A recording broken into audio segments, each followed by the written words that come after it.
Greetings, fellow dog people. Welcome back, or if you're just joining us for the first time, welcome to the Rocker Dog Podcast, where we talk to musicians about their dogs and the positive aspects that having these creatures in their life bring. I'm your host, Tim Dill. My dog and executive producer is Charlie the Golden Doodle. And today we welcome to the show Ryan Clapham of the band Cannons, who just so happened to have recently held the #1 spot on alternative radio with their hit song, Loving You. Ryan and Cannons are starting a sold-out run of shows this week in Berlin, Cologne, Paris, Amsterdam, and London. And these are his insanely intelligent rocker dogs.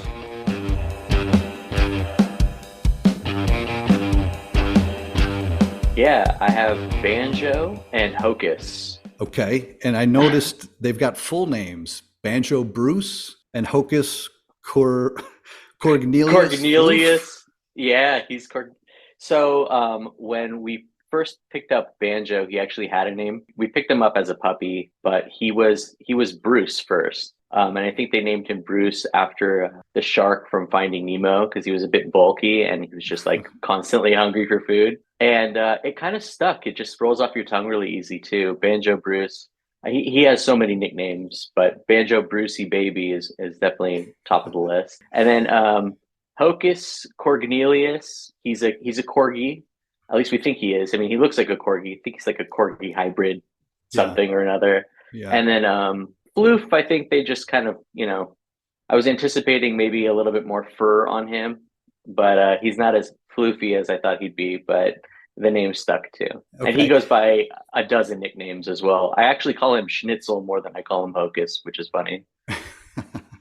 So Banjo goes back quite a ways. He's about 9 years with you guys, and that kind of coincides with the band's inception. So I'm curious this is a question everybody gets, but I'm curious to the context of bringing Banjo into the fold. What was going on at your life at the time? What was going on with the early part of the band at the time?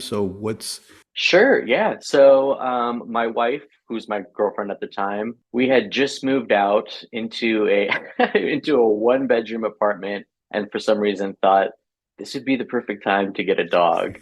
I think around that time the band had just started as well. But yeah, we were checking out some local shelters out in Santa Clarita, and I came across this particular breed. Banjo's he's a blue heeler, Queensland heeler, Australian cattle dog. They got tons of names. He wasn't the dog from the shelter. We weren't able to rescue that dog. She ended up getting adopted before we could, but I fell in love with that breed for some reason. And my wife and I did our research on what a Queensland heeler is all about, and I really don't think we were not prepared, especially for being in a 1-bedroom apartment. But yeah, we ended up finding a woman who was giving away her puppies on Craigslist, which is funny because that's actually where I found Michelle, our lead singer. Right. Big Craigslist fan. Yeah, and Banjo's been in our lives pretty much my entire relationship with my wife and pretty much the band. And he's literally eaten through the security deposit at the old apartment, and he's, once we were invested, it was just like, okay, we knew what we were kind of what we were getting ourselves into, but not to the full extent. But fortunate enough now to have a bigger house and a backyard that he can play in, which is funny because I think maybe he became so acclimated with the apartment that he really doesn't even care to go outside in the backyard. So weird. Yeah.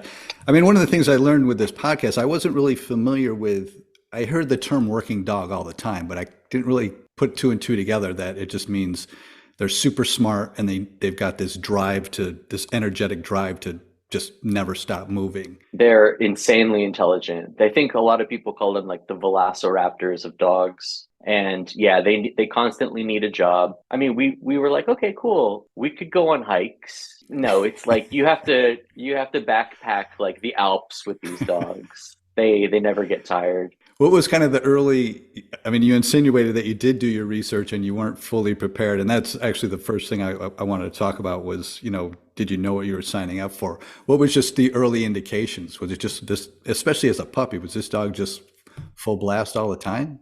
He kind of, he's 9 years old now. He's kind of slowed down a little bit, but constantly chewing on things. Like I said, he basically ate through our security deposit. I'd come home, there would be part of the corners of the wall missing. Carpet was gone. I remember going to like Home Depot and trying to find those sample pads of carpet and just like sew it back in any way I could. But yeah, when we got hip to the idea of like him being a working dog, we knew that we would have to constantly be as active as possible with him, just to make sure that his energy. Because like if he's home alone and we come home and the place is destroyed, it's not his fault, it's our fault. Right. So try to drain his energy as much as possible, which is really challenging to do. I bet. I bet. Gosh, I should have got an Australian cattle dog when my son was 3. He was the same way. It's like just kind of run him ragged all day so he'd go to bed at a decent hour. Yeah, if not challenged, they get into mischief. As you talked about the rug and stuff. Any other, has he ever gone above and beyond destruction? Well, yeah, I mean so they are known to nip at the heels of of cattle, and people too. They don't care. They're not subjective at all. I remember one time we were playing catch outside of the apartment. We had this like nice little grassy knoll, and he was still a puppy then. Could totally keep him off a leash. He was great, and then he got the idea of people walking around with a bag. He saw this woman walking back with her groceries, and it was over after that. He went straight for her, grabbed the bag, ripped the bag open. She obviously freaked out, and I was like, "What has happened?" And going on walks with him after that was really, really challenging. We tried harnesses, different types of collars. Like the only thing that would work is the gentle leader that goes around their snout. Yep. That really helped. So it's not so much that he was pulling, but like if someone walked by with grocery bags, he would lunge for them because he's such a food driven dog. It's insane. Huh. I didn't realize that also. Gosh, Yeah. I can't imagine that scenario. Well, on the positive side, they are super smart, as we did discuss. And your social media shows at 11 weeks him sitting down, laying Yeah. down, doing a bunch of these, basic commands. And I believe you took him like through a Petco training.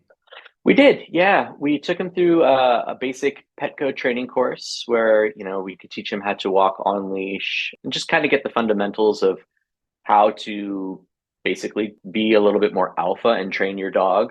And my wife and I became kind of obsessed with that for a few months. Just, this is great. We have this really intelligent dog. Let's try to teach him as many tricks as possible.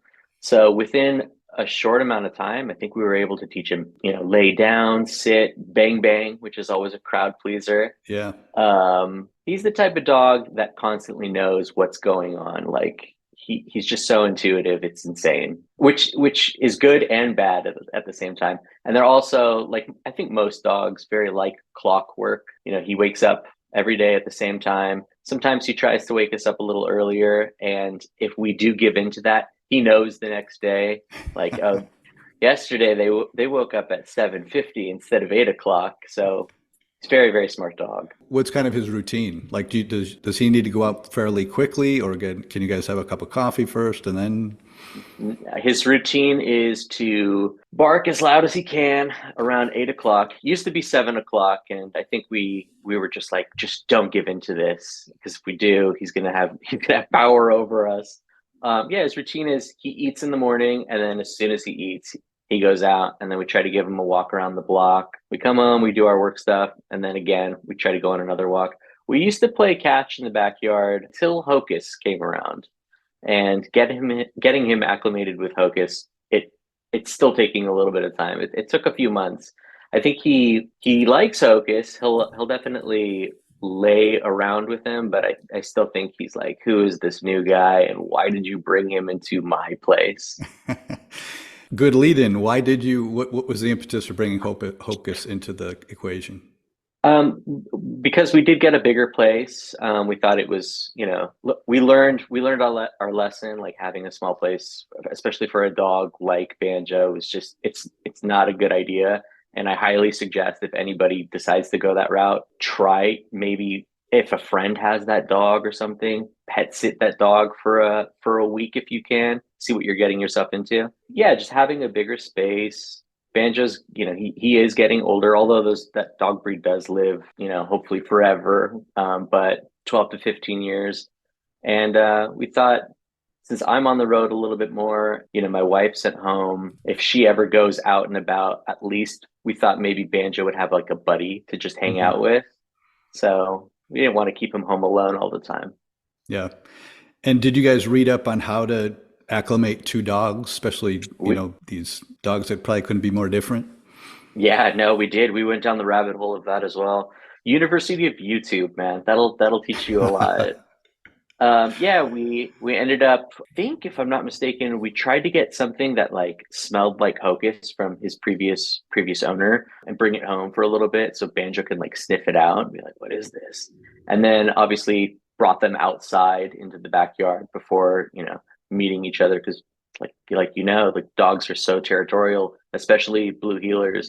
Just bringing another dog into the house right away, we knew that was going to just be a bad idea. Yeah, they got along right off the bat until Banjo discovered, wait, the sleepover is like really, really long. Like this guy hasn't gone away. And then for like a month, it was hard because you could just read the expression on Banjo's face, like, oh man, I'm not the chosen one anymore. This guy's not leaving. What are the sleeping arrangements in your house? Do the dogs Oh sleep separately or are they with you? no, they're all over the place. Banjo has had a dog bed for years, and he knows go to your bed. But I think just growing up with dogs my entire life, I really don't mind at all. Yeah. They're on the couch, they're on the bed, they're under the bed, under the covers. We like it.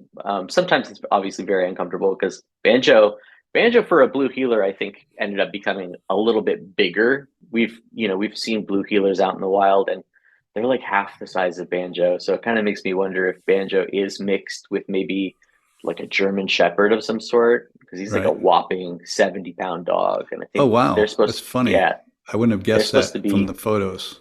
yeah, he looks compact, doesn't he?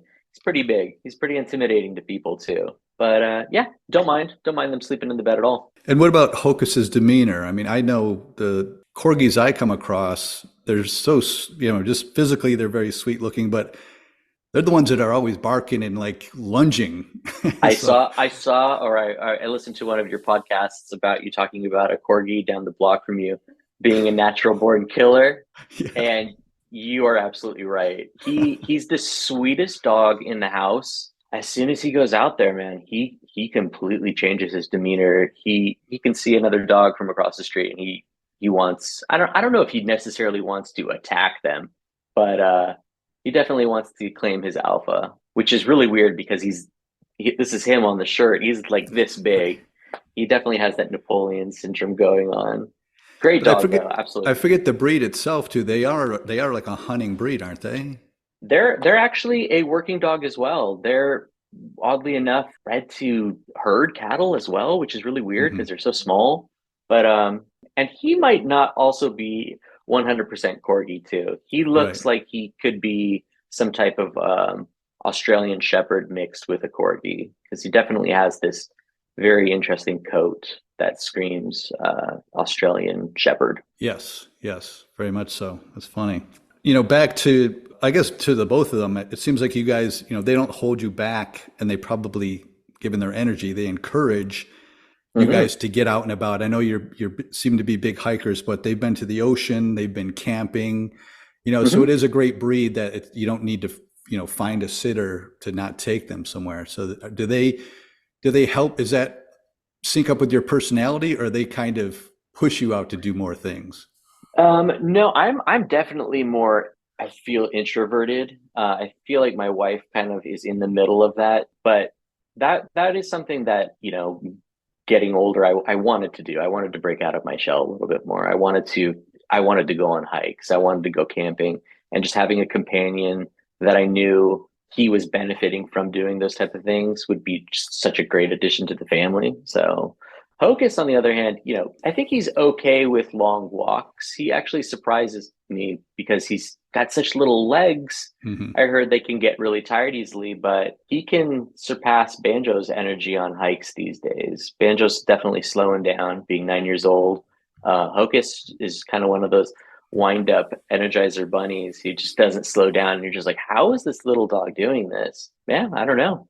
It's great though. Getting out and doing more active things with your dog. It's better for everybody, I think. Yeah. Now, being a self-described introvert, does it Yeah. also have the aspect of when you have a dog, someone's going to talk to you? Like it opens up there's a immediate invitation to open a conversation with a dog. What do you like talking to the dog? No, like being out in public, someone's going to say, "Oh, beautiful dog," or Oh "Where'd you get that yeah, dog?" Or is that a, there's always a conversation starter when you're walking a dog. So does that always. does that put you in a more comfortable situations or uncomfortable situations, or does it force you to I be don't more mind that at outgoing? all. No, I don't mind that at all, as long as they don't have grocery bags in their hand, Yeah. you know? But yeah, especially Hocus being such an interesting looking dog. He's people come up all the time and they're just like, "What is he?" And I'm like, "I don't know, a corgi of some sort." And then Banjo gets mistaken a lot for, even when he was really really young, for an older dog. And I think that's because of his coat. It's blue. It's like gray, and in the Hmm. sun it almost looks blue. So a lot of people, back in the day when he was like 2 years old, they're like, "Oh, an older dog." I'm like, "No, he's only 2 years old." Now, in terms of life events, I know you mentioned you moved, you Mhm. got married. Was Banjo wasn't part of the wedding at all, was he? No, thank goodness. He would have jumped on the table, ate the cake, probably tore a couple of bridesmaid dresses and stuff. But we were thinking about it. We were kind of contemplating the idea of maybe having him involved in the wedding, putting on his tuxedo or something. But no, he wasn't involved. Cooler heads prevailed. I can imagine. I can imagine. My notes say just, from I guess I get most of my stuff from like the American Kennel Association, but they said they're very loyal, to your point that Absolutely. they're close to you, but wary of strangers. Do you see that aspect in them? Yes. Yeah. They're the type of dog that picks one person, they're just like, okay, this person's obviously the leader of the pack kind of thing, or maybe like this person's feeding me more in the morning. So they definitely pick that one person a little bit more. They do not like most dogs. They do not like the doorbell. To be wrong, any commercial you're watching and it has like a commercial with like a doorbell sound, you're done for like the next 10 minutes. I wouldn't say they're scary or like intimidating dogs. Like our friends come over. You definitely just have to be patient with the dog and be consistent. They jump, they like to jump on your chest and sniff Hmm. you out. And there's been a handful of times where I've had a friend come over and they've left with their shirt torn because Banjo just gets, it's just excitement. It's Yeah. not like Yeah. he wants blood or anything. Yeah. Hey, they should be flattered. Yeah, exactly. Now, I assume when you go out on tour, your Mhm. wife can accommodate you at sometimes and sometimes not. Who do you trust the dogs with when neither one of you can stay behind? We're pretty fortunate enough to live pretty close to her family, who also have dogs. They come over, they watch them. It definitely took them a little getting used to because they have their routine. They're also the type of dog where we've kind of trained them to sit and wait for the food, and then on the command they go for it. And people were like, "You guys are crazy," but we're like, "No, this helps them. They like this type of stuff." So yeah, we're fortunate enough to have some friends come over and watch them. Do you feed them with those like slow eaters or anything like that? Yes, that's a great question. I started to realize Banjo doesn't chew food, and there were times where he would just regurgitate all of his food, and we ended up getting. I think he's been on the slow feeder for a while now, and we just instantly bought a slow feeder for Hocus as well, just in case. Banjo's definitely more food driven than Hocus. Both of them love food, but I noticed Hocus, when he's out on a walk, food is like the last thing on his mind. I think he's just the type of dog that has so much mental, stimulation going on. Like you said, he's a natural born killer. He probably just wants to kill other dogs It's on like a walk I'm or looking something. for my next prey. My next victim for sure. But yes, so slow eater's the way to go. Going back to your social media, I did see some other animals, and I think is Mm. Boris the cat still around?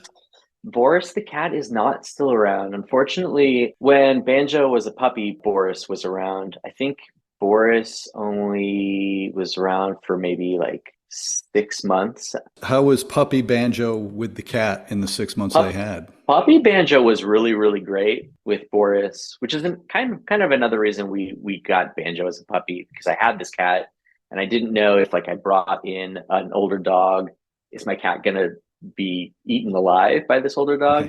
Right. But no, they were buddies. They definitely got used to each other very, very quickly. Okay. And what about, is there a dog? This goes back to 2013. Mark Twain. Mm. Is that a dog? Mark Twain. Mark Twain is another nickname that I gave one of my parents' dogs who passed away 5 years ago now. Dog lived a very, very long life. His original name is Polo. For some reason, I called him Mark Twain. He looked like Mark Twain to me. I don't know. He's had this like fun hair. And Okay. And then you last did but your not least, research. I love it. well, it's all on social media. That's what I love Yeah, about for this sure. show. Last but not least, all I have is Ronnie James Dio. Is there a dog that somehow is either named or inspired by Ronnie James Dio? That's another nickname that we gave a dog. Man, that dog, his actual name escapes me. I think it might have been, it sounded like Dio or something. And I was like, I'm calling this dog Ronnie James Dio. He was great. He was a Rottweiler, Okay. and he was my wife's old roommate's dog at the time. Okay.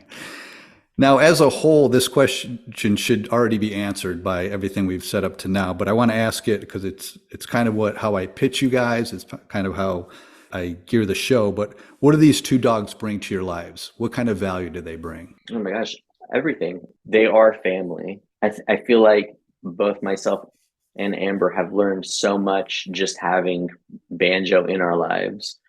Because he's been in our relationship the entire time we've been, together. I mean, so much love and joy. They Yeah. dogs, as you know, if you're having a bad day, they always cheer you up because they're kind of never having a bad day. Yeah. Love that. Yeah, you can leave the house for 2minutes, come back, and it's like the first time they've ever seen you. Yeah. I love that. Similarly, I've often asked, is this dog good for your mental health or, is it an emotional support dog? And I want to lead you to this question because I know this is a breed that sometimes will drive you crazy. Absolutely. So do they do they add to your mental health or do they kind of add to the decline of your mental health? I'd say it's in the middle. I remember, when he was a puppy, and there are things that I will never like art pieces that I can never get again that he's eaten. But like I said, you just can't get mad at him. Dogs like that kind of train you to be a little bit more above and beyond Hmm. and go the extra mile. Just having the responsibility to take care of something so precious it's really rewarding at the end of the day. So no matter how insane it gets with that dog, you just got to remind yourself like it's going to be worth it in the end. The loyalty that that dog will bring is it's worth its weight in gold. All right. Love it to hear it. All right. Well, let's cut to the zoomies. That's the last five quick questions. The first Sure. question is, do you kiss Banjo and or Hocus on the mouth? I absolutely do. Yeah. Okay, good. Not That's shy about that. you're one for one. That is correct All right. answer. Question two is, do any of them have a theme song? And before you answer that, going back to social media, I will give you the lyrics to something. He's a hound-headed boy, a real hound-headed boy. And it says, when you have pets, you make up songs for them. This tune Banjo hears often. Yeah, I do. I have lots of songs. A lot of them are just a stream of consciousness. Some of them stick. I like that one. That's one of my favorite ones for banjo. I'm probably gonna go sing it to him right after this too. Hocus, I'm still in the process of writing some lyrics for Hocus, but he's got some hits coming up. Okay, good. Well, I'll give you credit too. Loving You is a big song for me to my dog, whether it's Oh, love word to for hear it. word or inserting his name that I was made for loving, loving Char. I love hearing it. So thank you for that. Question three is, in your world, you've got tour riders, you've got endorsements. If these dogs were on tour with you, what would they insist be on the tour rider? Or if they were to be given an endorsement, who would they love to endorse? I think if I were to bring a dog, I think Hocus would be the tour dog because he's a little bit more compact and can probably fit into a bunk on the tour bus. What would be on his rider? Plush toys for sure. That dog will never get sick of chewing toys. And obviously treats. Dogs love treats. Okay. Question 4 is, do you have a dog voice for the dogs? Do you speak to them this is more two-parter. Do you give them like the cutesy voice, or the second part is, do you speak through them or personify them? Like, what would they sound like if they had a voice? Yeah, I think it's a bit of both. Yeah, my wife and I have actually asked each other what do we think that they would actually sound like if the dogs talk. But no, I think talking to both dogs, it's not necessarily like a baby voice, but it's a different voice for sure. It's not the voice I'm talking to you with. Okay. And what does anything come up in particular when you talk to your wife about what they would sound like? I mean, I'd immediately go to like somebody who's tweaking. I mean, if they've got so much energy, I'd be like, That's Hocus for sure. I feel like Banjo maybe is a little bit more judgmental. Yeah. But Hocus definitely has the tweaking kind of voice going on. too funny. All right. Last but not least, is there a dog organization or service that you'd like to shout out? Yeah, that one that I had. So I personally haven't had the opportunity to rescue any dogs, That's but fine. yeah, a purposeful rescue is one that my friend, she's been involved in fostering dogs for a very, very long time. Reached out to her and I was like, "Is there anything that you would recommend?" And she's like, "This one for sure." Oh, great. Great. All Yeah, right. I trust her judgment. We'll put that in the show notes with a little bit of information. All right. Well, we can wrap it up. Let's give cannons a little love. What's in store for spring and summer and beyond? Yeah, so in March, we are doing our first time traveling to Europe. We've got a handful of shows in France, England, and Germany. And then for the rest of the year, we have a lot of fly dates at different festivals. We'll be busy pretty much the entire year doing a whole bunch of different festivals. That's great. That Yeah, sounds like fun. yeah, it'll be great. Well, I'll congratulate you on a lot of success because, like I said, I hear you guys all the time. I listen to a lot of Alt Nation on Sirius XM, and you guys are inescapable in a good way. And I can only imagine how it feels on your end. So, congratulations. Much luck in the future. And thanks for coming on the show. Yeah, Tim, thanks for having me. I really appreciate it. And I'm glad we got to make it work out. Yeah, thank you. I appreciate it too. Yeah, absolutely.